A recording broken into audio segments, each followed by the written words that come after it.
this video is about to get very surgical. So stay with me, okay? And before we even get started, I just want to preface and say, it's very possible that I'm reaching, bro.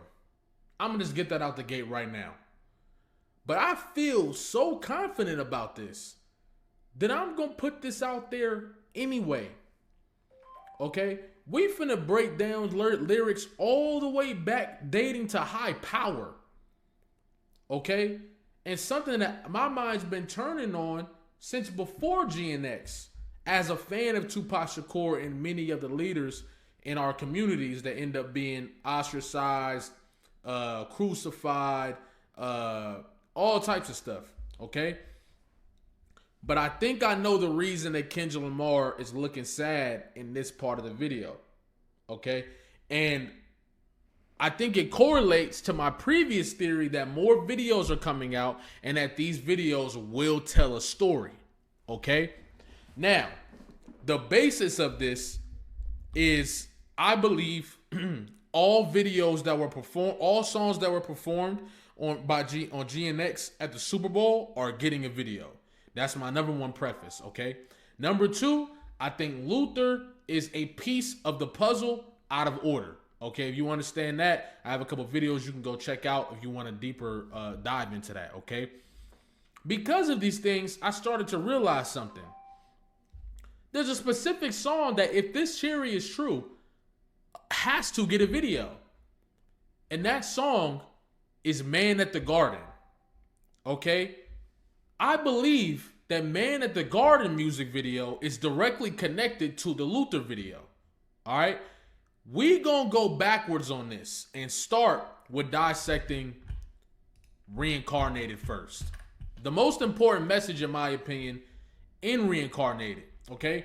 Now, essentially, Reincarnated, the song, is Kendrick Lamar going over the history of legends, right?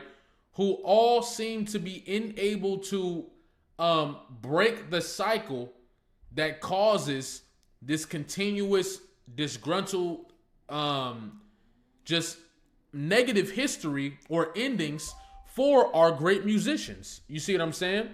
And they keep showing up in different ways for different musicians. Kendrick has the song, which is a remix of Tupac. Tupac's Made, you know what I'm saying? And he then goes on to talk about many celebrities and legends who came before us, all the way up until himself. He's basically talking about how they're super talented and all this different stuff, but they always have a vice that they can't get over. It's like the Achilles heel to all incredibly talented individuals, right?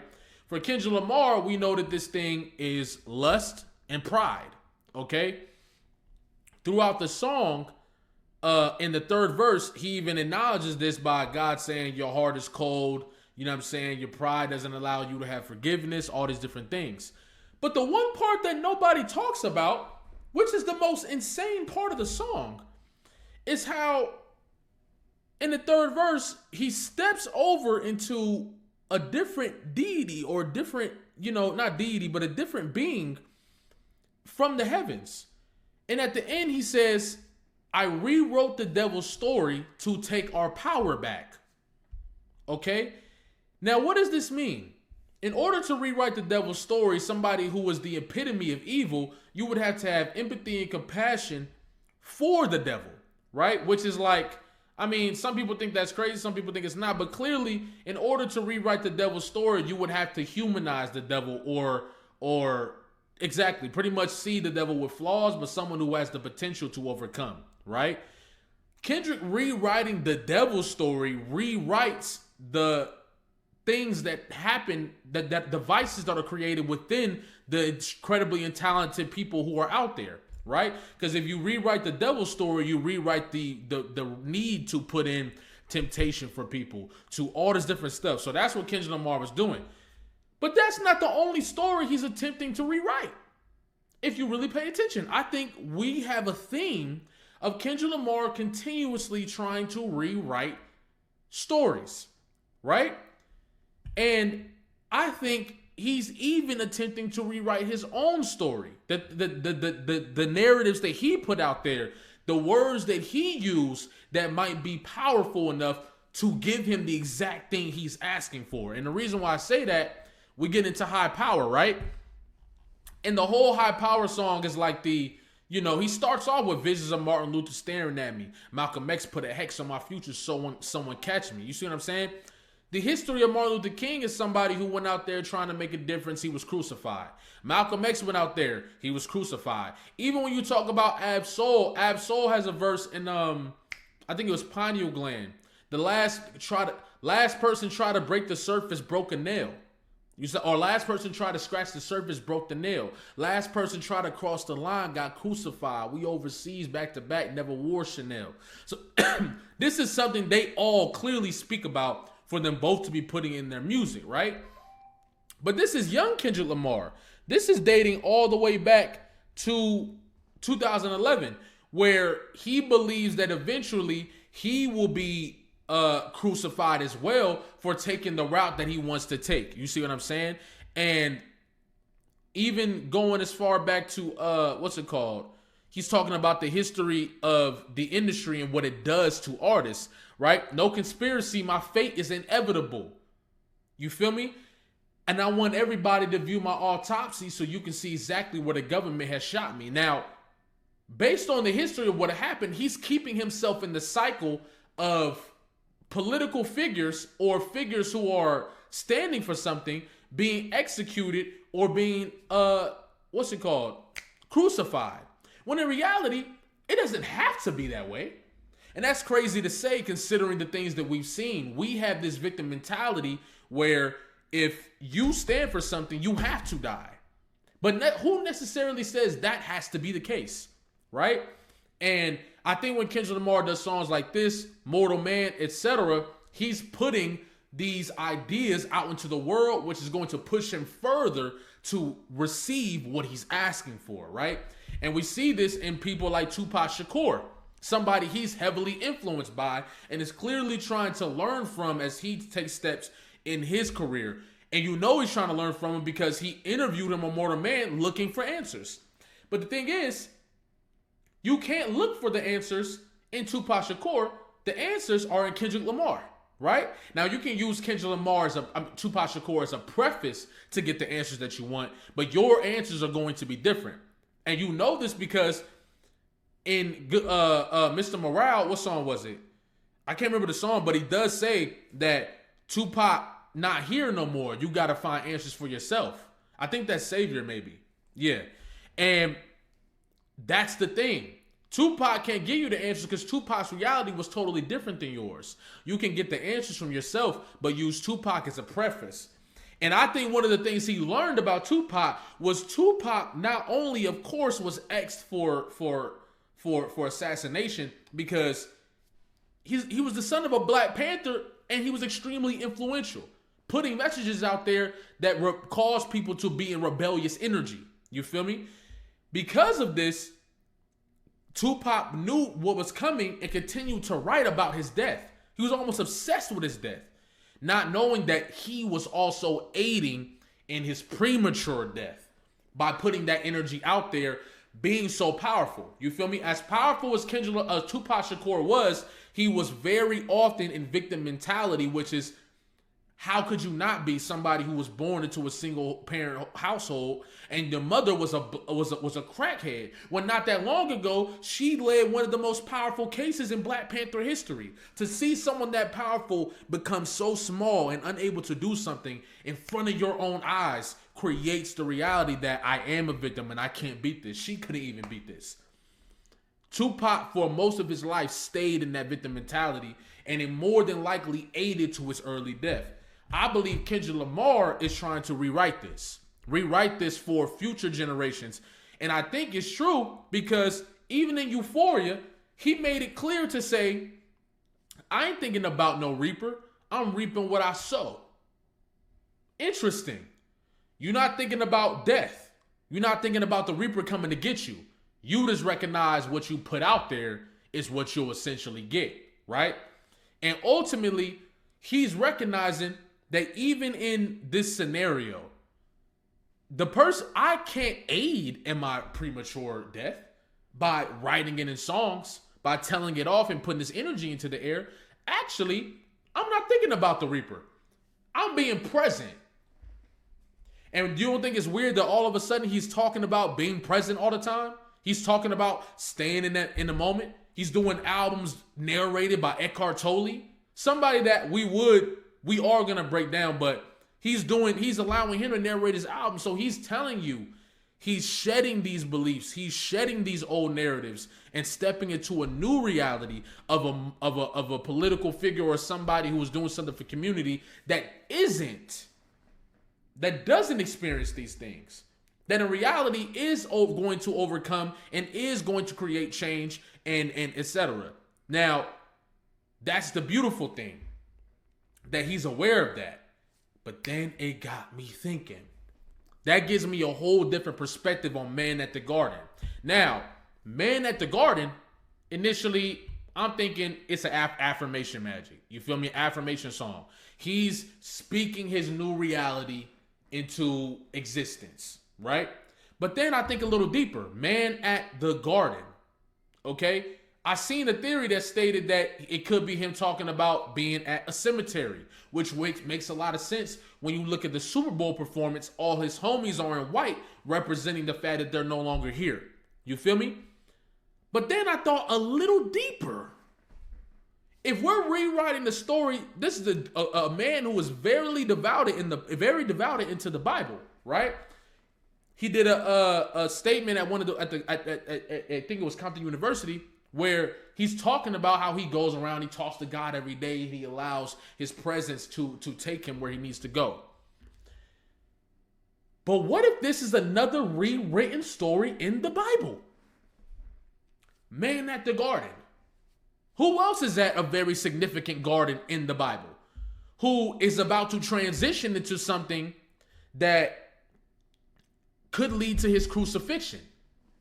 Jesus Christ. Right?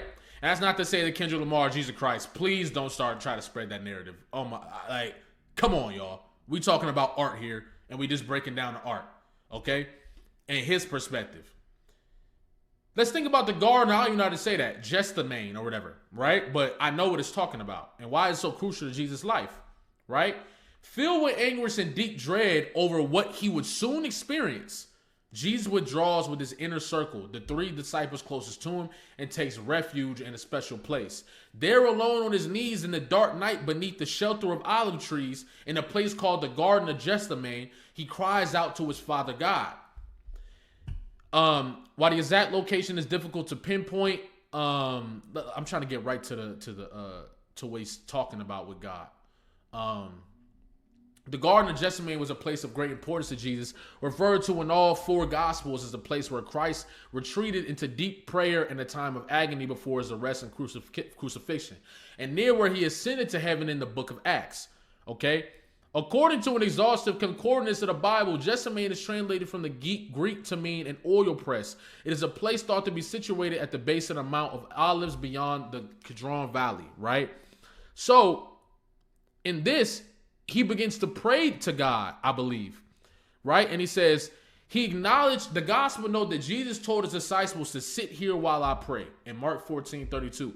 He acknowledged his sadness, asking them to keep watch as my soul is overwhelmed with sorrow to the point of death.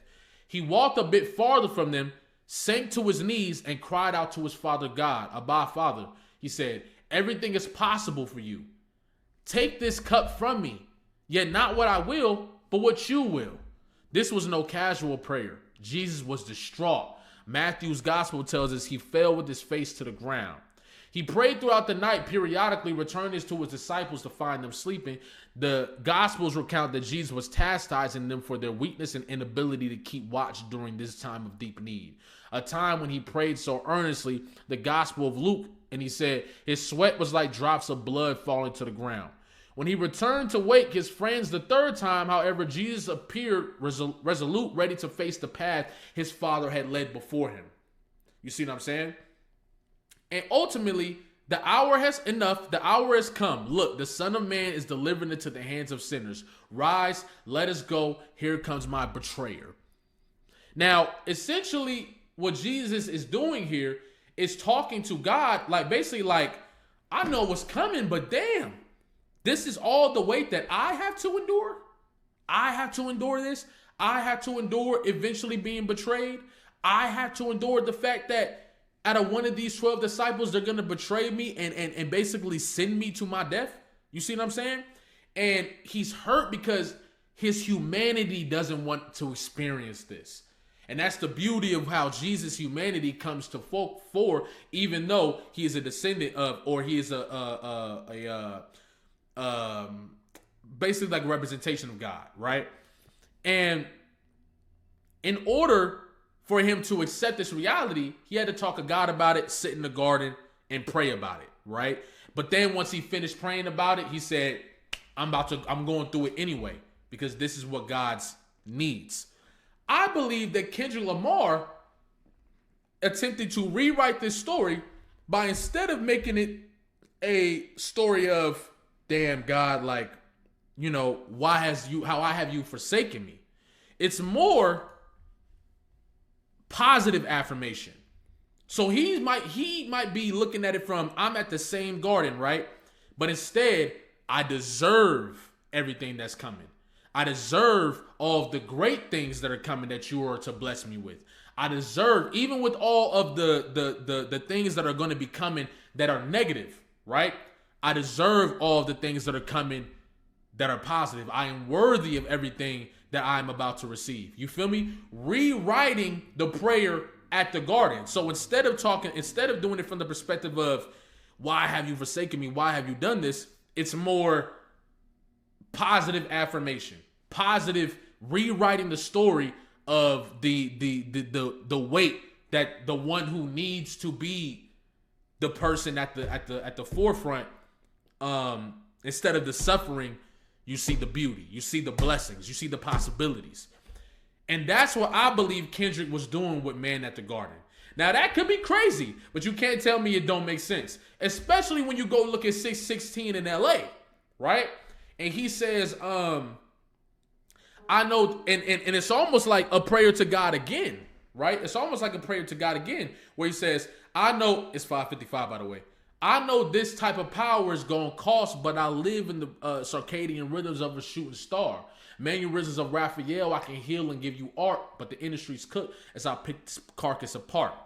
You see what I'm saying? So he keeps going back to referencing what's to come, knowing that he's about to have so much power and that could tempt and weaken his flesh. Knowing that with this power comes hate, with this power comes people who want revenge, with destroying Drake in war, knowing that he wants revenge and will do whatever he can to tarnish his name, and all the powers that be will continue to help him. But coming with terms of that before Meet the Grams and Not Like Us comes out and saying, I know this type of power is going to cost, but I move circadian rhythms as a shooting star. When you spin that narrative back and think about Man at the Garden, think about Reincarnated, think about the things he used to say that would put negative energy on his life and negative energy on his story. He's attempting to rewrite all of these stories. And I think the same way he was rewriting the devil's story in his reality, he's also rewriting the Jesus story in his reality, right? And that doesn't mean that he thinks he's Jesus or he thinks he's the devil or any of that. It's recognizing the full compass of humanity and how we have the possible to lean more towards Jesus or lean more towards the devil. And either way, we are human beings destined to choose with our own free will. You see what I'm saying? And we don't know what decisions Kendrick is going to make as this time goes on. But I believe that's what he's doing. Now back to the point. I believe that him being sad here is directly connected to the Man at the Garden video. That's the only thing I can't prove just yet, but that's why this is a theory. I believe that, and if I'm correct, hold on. And if I'm correct, right, on GNX, Man at the Garden is the song right after Luther. Come on. Even if you disagree, even if you think this is crazy, bro, this makes sense. It makes sense. Okay? And this is why Kendrick Lamar is my favorite artist, because I get to use my brain, and that's my favorite thing to do when it comes to breaking down this stuff. You feel me? I love this shit. Right or wrong, I love seeing where my mind can go to put the pieces together. You feel me? And ultimately, it's crazy that Man at the Garden is the song right after Luther. Man at the Garden was performed at the Super Bowl. I believe all the songs of the Super Bowl will receive music videos. It just adds up. Okay? Now, we won't know until more of these videos come out, but if my theory stands true, Man at the Garden will be one of the videos that comes out, and that video will be directly connected to the facial expression that Kendrick Lamar has in this video. Okay? Hey, you feel me? Whether you agree or disagree, it's always fun to think and try to come to these conclusions. And a lot of my theories have come correct since the beef took place. Even all the way down to the downfall of Drake, when you can go back when I was like, wasn't it really trying with YouTube? And I made a couple videos about that. I even predicted that coming. You see what I'm saying? And I'm telling you, y'all, this makes a whole lot of sense, and I want to see what y'all think about it. So let me know in the comments. You feel me? Let me know what you think in the comments. If you think I'm reaching, or if you think it's true, if you think it's not true. And I'm just interested to see what y'all think. Also, you love storytelling like Brenda's Got a Baby. But damn, they got ads on this. Wait, not only was it 555 during this video, we had 55,000 subscribers. 555 again. Angel numbers. That's fire. But anyway, I think you would love this video because the comment section loves this video.